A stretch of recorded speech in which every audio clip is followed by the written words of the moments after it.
کابینه، خو دا د انسانانو نه د وحشي ژویو کابینه ده. د نړۍ له بېلابېلو برخو سره راټول شوي دي او له یو بل سره مینه او شته خواړه ویشي. پوهېږئ د کابینې ناسته یې د بندو دروازو تر شا نه ده، بلکې دغه ډول داسې علني ده. د ناستې کوربهتوب یې هم ډاګمن او رابټمن کوي.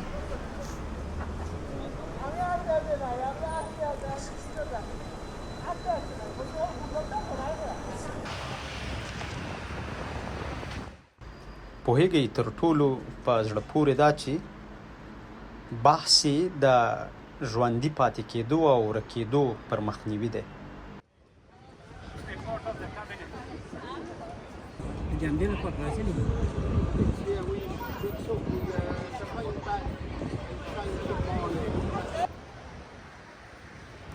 له ځنډ وروسته پایله یې داسې اعلان شوه.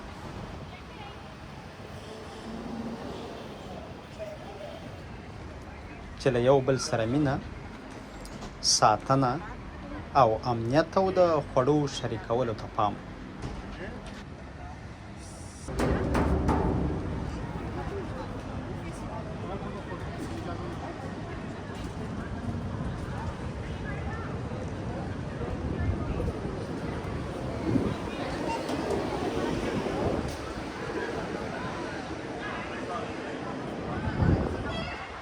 د وحشي مینې په نوم دغه میز مشهورو هنرمندانو ګیلي او مارک جوړ کړی، خو اصلي موخه یا هدف یې څه دی؟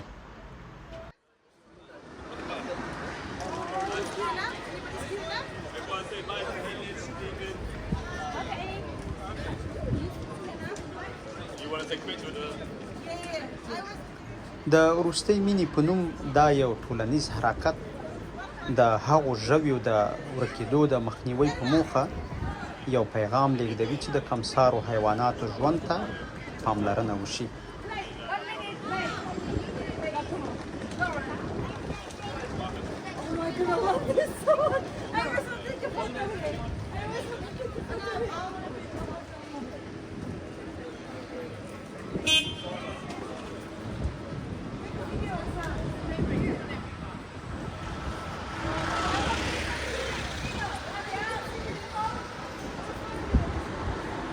د وروستۍ مینې په نوم دا یو ټولنیز حرکت د هغو ژویو د ورکېدو د مخنیوي په موخه داسې یو پیغام لیږدوي چې د کمسارو حیواناتو ژوند ته پاملرنه وشي تر څو یې له ورکېدو مخنیوی شوی وي.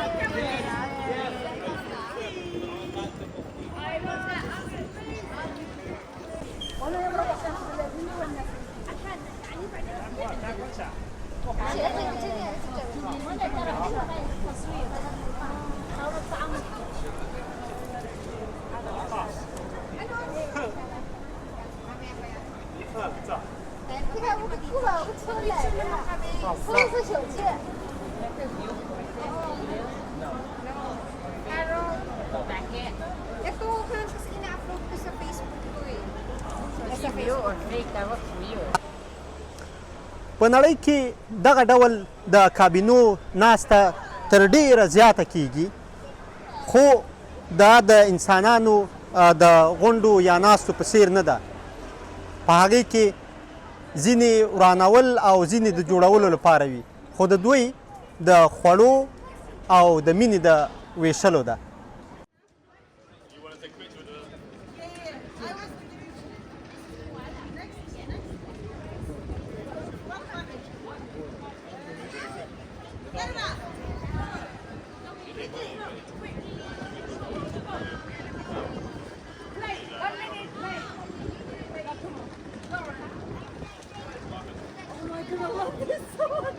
دا اوس ما د نن ورځې خپرونه، تر بلې مو په لوی رب سپارم. ښې چارې.